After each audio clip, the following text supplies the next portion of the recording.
ketemu lagi dengan terapis autisma. Kali ini temanya adalah Q&A, frequently questions. Jadi pertanyaan-pertanyaan yang sering ditanyakan dalam situasi apapun. Nah, kali ini situasinya adalah di sekolah. Makanya saya bersama dengan Ibu Ratu Salim. Halo. Coba perkenalkan diri sendiri dulu, Bu. Halo everyone. Nama saya Ratu Salim atau biasa dipanggil Bu Ratu. Apa yang dikenalin? Beliau itu nggak bisa ngenalin diri sendiri. Jadi dia adalah dulu pernah bekerja sebagai koordinator di sekolah inklusi, salah satu sekolah inklusi di Bogor. Jadi kita akan nanya-nanya, apa sih pertanyaan yang paling sering ditanyakan oleh orang tua ketika datang ke sekolah inklusi. Oke, ready? Saya sudah punya catatannya nih. Yang pertama, Bu, jadi ada orang tua datang ke sekolah. Karena dia datang karena punya pengetahuan bahwa di sekolah tersebut ada learning center untuk special need-nya. Jadi begitu datang ketemu koordinator, dia tanya, nanti anak saya dapat pendampingan nggak ya? Gitu. Anak saya butuh pendampingan nggak ya nanti? Iya. Kalau pertanyaannya apakah anak saya butuh pendampingan atau tidak, kita nggak bisa jawab langsung jawab langsung apakah anaknya bisa didampingi atau enggak, karena untuk bisa dibilang didampingi atau tidak itu perlu adanya proses observasi.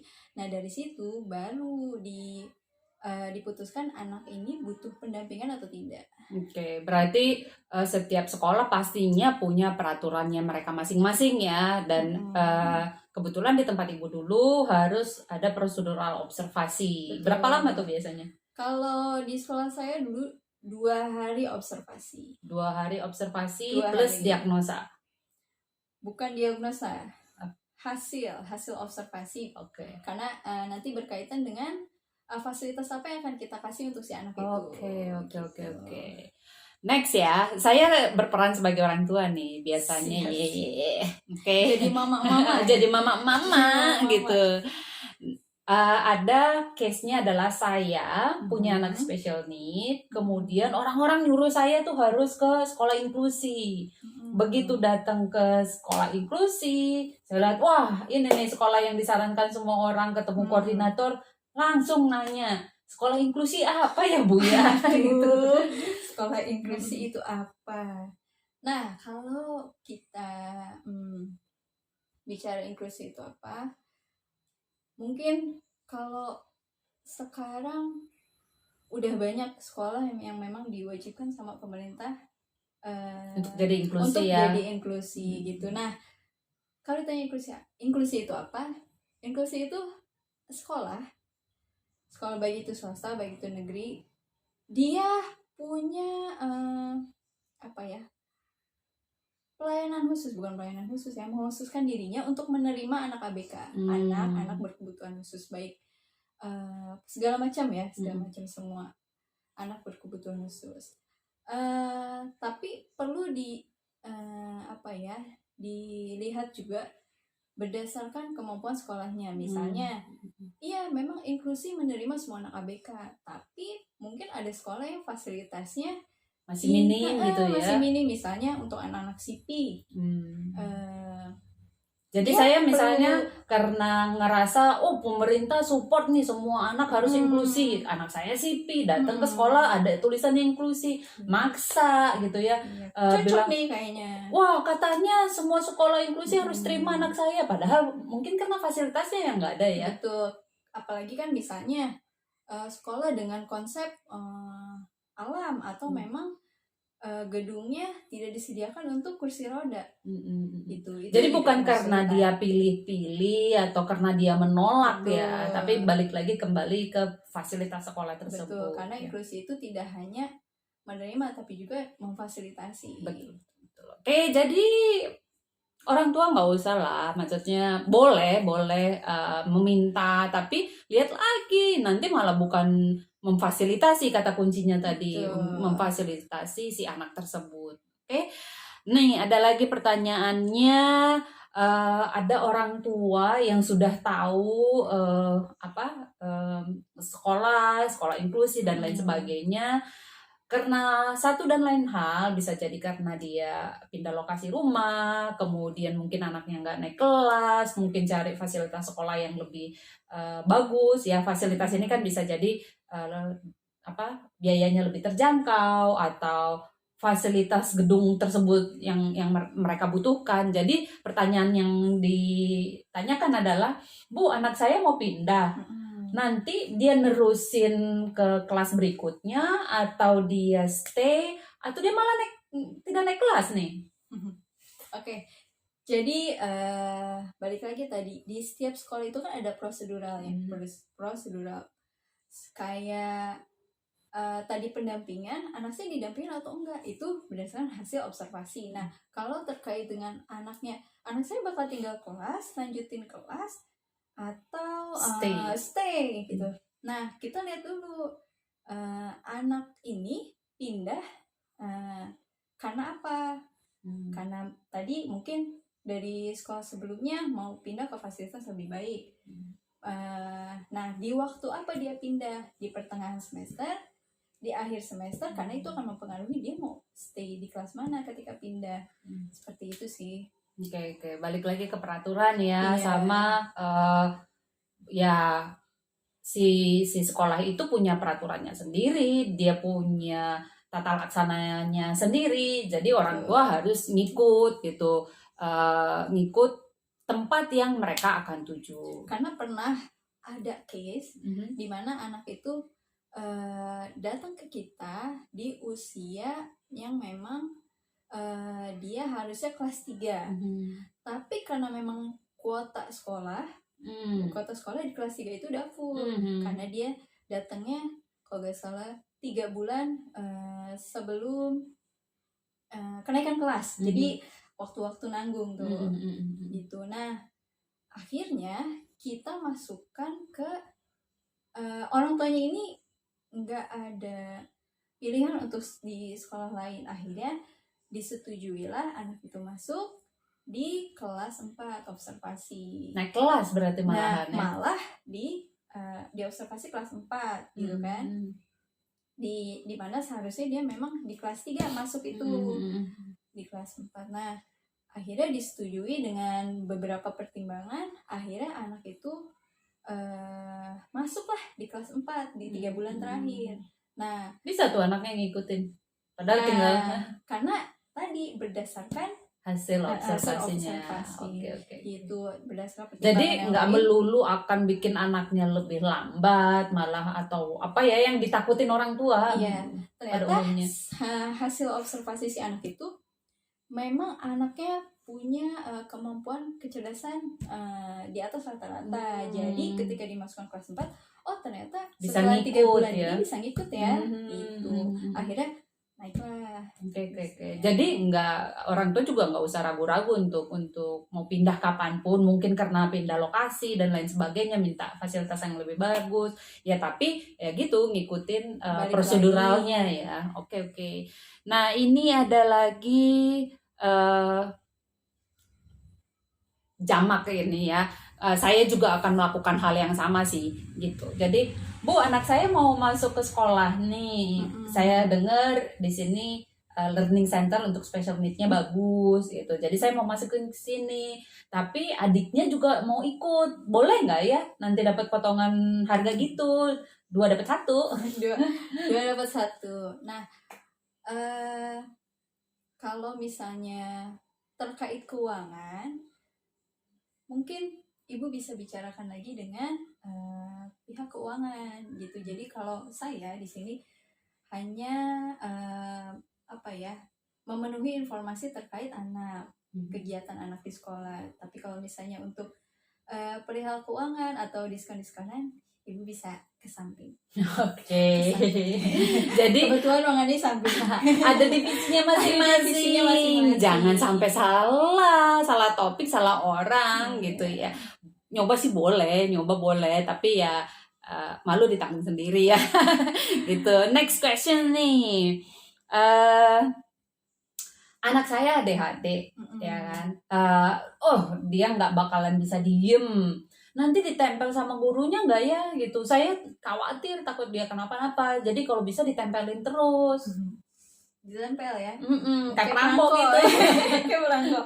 Jadi kita, apakah anaknya nanti ditempel terus karena hiperaktif. Jadi untuk pendampingan sendiri kita gak bisa bilang anak ini akan ditempel terus atau anak ini nggak akan ditempel gitu. Nah, kalau tugas dan fungsi guru pendamping itu kan dilihat dari katanya aja mendampingi. Nah, anak ABK itu sebenarnya sifatnya adalah milik kelas. Milik kelas. Jadi di kelas itu kan selain guru pendamping ada guru kelas. Nah, wali kelas ya? Iya, wali kelas, ada wali kelasnya. Nah, ketika anak hiperaktif biasanya kan kalau lagi belajar jalan-jalan gitu kan. Nah, ketika ada proses belajar misalnya anaknya lagi belajar matematika misalnya di kelas, yang lain duduk, gurunya menjelaskan gitu. Nah, anak ini tiba-tiba jalan-jalan. Nah, di situ guru pendampingnya berperan. Jadi membuat si anak duduk lagi, mengondisikan si anak tersebut untuk belajar lebih tertib lagi gitu. Jadi kalau misalnya dibilang ditempel terus atau enggak tergantung situasinya. Begitu. Toh tetap ada yang namanya guru kelas. Betul. Kemudian ada asisten mungkin, asisten guru, dan ada guru pendamping yang lain ya. Jadi kalau misalnya orang tuanya khawatir pun masih banyak mata-mata yang lain untuk mengawasi si anak. Betul. Atau kalau si guru pendampingnya mungkin harus ke toilet mungkin atau yang lain bisa masih ada gitu ya. Jadi kekhawatiran itu sih wajar banget gitu, dan harus khawatir gitu. Tapi ketika kita masukkan anak ke satu sekolah mungkin harus dengan kesiapan dari orang tuanya. Betul. Jadi kalau orang tuanya siap, pasti mirroring ke anaknya juga jadi siap gitu ya. Kita harus build up trust. Karena gitu ya. Pernah ada case di mana sama juga orang tuanya khawatir nih anak saya punya punya keharusan untuk minum obat di waktu-waktu tertentu. Kalau misalnya kelewat bisa jadi kejang misalnya kayak gitu, kejang. Nah, itu orang tua bisa menginformasikan ke kita, ke guru pendamping atau ke pihak sekolah bahwa anak saya butuh minum obat jam sekian, perlu di treatment apa aja, itu nanti adalah sama guru pendamping, sama pihak sekolah. Jadi orang tua nggak perlu khawatir gitu.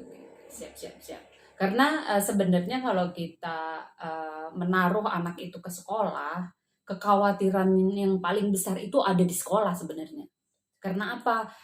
Kan kita sudah menyerahkan, berarti itu sudah di bawah otoritas sekolah tersebut. Jadi mereka yang sebenarnya punya kekhawatiran yang lebih besar, bukan mengecilkan orang tuanya ya, tapi mereka akan lebih khawatir karena mereka handle lebih banyak anak.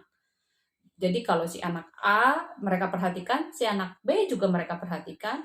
Ketika si anak A bilang anak saya nggak boleh gini, yang ini juga iya gitu. Jadi pekerjaan yang paling besar itu ada di sekolah gitu ya. Next question. Ini orang tua yang nanya, boleh nggak sih saya ngintipin anak saya? Ini perdana dia saya masukin ke inklusi dan nggak boleh diawasin, boleh ya please? please gitu. diawasin terus Iya. gitu ya, ngintip-ngintip gitu ya. Ngintip-ngintip, saya pengen tahu dia mau ngapain gitu. Oke, gini sebenarnya untuk saya pikir semua sekolah pasti peraturannya sama ya, dimana ada apa ya, jarak atau terbatasnya apa sih namanya, terbatasnya antara apa sih namanya, orang tua ngeliatin interaksi antara orang tua dan anak di sekolah. Jadi itu kenapa sih banyak tuh sekolah-sekolah nggak boleh ngintip lah, nggak boleh apalah. Iya, karena memang di sekolah ini kan ada mengajarkan kemandirian ya, kemandirian. Kalau misalnya anaknya masih diliatin, anaknya masih diperhatiin, apa kabar dengan kemandiriannya begitu? Karena kan pasti ada pengaruhnya ke anak ketika oh ada mama saya ya, oh ada gitu ya. Jadi pasti ada pengaruhnya. Kalau misalnya kita jadi nggak boleh nih. Nggak boleh Bu, karena berdasarkan peraturan di sekolah orang tua hanya sebatas mengantar sampai pintu gerbang. Oke. Gitu. Mungkin kalau khawatir itu wajar ya. Cuman pernah nggak sih dengar kata bahwa orang tua dan anak itu punya koneksi? Betul, ya, betul. Kalau kita khawatir, walaupun nggak kelihatan, anaknya nyamber khawatir tiba-tiba nyetrum di kelas, gitu ya, langsung. Atau dia anak yang super sensitif, murid saya dulu ada begitu, super sensitif, mamanya mungkin sekitar 1 kilo ya, karena kita batasin gitu ya. Betul. Cuman nyium kali baunya ya, nyium baunya kerasa atau gimana gitu, langsung deh kita tanya, Bu tadi ada di warung sini gini ya, hehehe gitu ya. Jadi ketika kita masukkan ke anak dengan harapan anak itu bisa mandiri, sebenarnya bukan hanya anaknya yang sedang in proses. Orang tuanya pun in proses untuk melepaskan. Karena anak ini nggak kecil terus, dia bisa gede nanti, bisa nikah. Jadi belajar ngelepasinnya itu dari kecil kali ya. Jadi dianya juga punya kemandirian, percaya diri yang lebih lagi. Gitu. Oke, last one. Jadi ini sedikit menyedihkan sebenarnya, karena akan sangat berat. Jadi ada orang tua datang kemudian bilang anak saya memang hyperaktif gitu ya. Tapi boleh nggak sih anak saya itu nggak usah dapat pendampingan karena saya punya sedikit masalah dengan finansial. Berat ya ngomongnya, berat ya. Iya, karena kalau udah nyentuh keuangan agak susah. Iya, kayak tadi aja minta diskon kan bukan area saya begitu. Nah, kalau terkait dengan masalah keuangan, dengan masalah perilaku misalnya, perilaku itu ditanganinya sama orang yang berbeda. Makanya kalau ditanya, aduh saya nggak ada biaya untuk pendampingan anak saya, karena itu ekstra cost kan ya. Betul. Gini, kalau misalnya memang berdasarkan hasil observasinya si anak itu memang butuh pendampingan, maka kami dari pihak LSC memang akan menyarankan si anak tetap dengan pendampingan begitu. Nggak ada cara lain. Saya deh yang jadi guru pendampingnya, boleh nggak? Gini, kalau di sekolah kami memang ada peraturan kalau guru pendamping itu memang harus dari sekolah, jadi tidak bisa dari orang luar. Begitu. Tapi sebenarnya ya kalau anak itu memang hasil observasinya dia harus didampingi, maka pernyataan tersebut harus kita ambil sebagai keamanan dan kenyamanan anak. Pastinya itu dibuat demi keamanan dan kenyamanan anak, bukan dibuat Mumpung nih anak ABK saya mau keruk dengan pendampingan gitu. Bukan ya, itu pasti dengan niatan bahwa kenyamanan dan keamanan anak itu aja. Jadi si anak itu pastinya akan didampingi berdasarkan hasil observasi. Ada nggak sih yang lepas pendampingan? Ada, tentu ada. Karena Jadi itu target akhir kan ya. betul, target dari pendampingan sendiri memang membuat anak lebih mandiri di sekolah. Jadi karena pendampingan ini kan hanya Jadi bukan yang bakal selamanya gitu ya. Jadi itu bukan pendamping, namanya itu neni. Neni ya. Ikutin aja gitu. Jadi memang pendampingan akan fokus pada kemandirian. Ada evaluasi Betul. berkala ya. Oke. Jadi ini sedikit pertanyaan-pertanyaan yang sering dilontarkan oleh orang tua ke learning center gitu, yang menerima anak-anak special need di sekolah-sekolah inklusi. Enggak semua sekolah inklusi ada learning centernya, enggak. Nah kebetulan di sekolah dia, di sekolah Bu Ratu itu ada learning centernya yang mengelola dengan baik anak-anak special need-nya. Oke, semoga membantu walaupun sedikit. Minta maaf kalau ada salah-salah kata. Kita hanya membawakannya supaya sedikit lebih rileks aja. Oke, sampai ketemu. Bye-bye.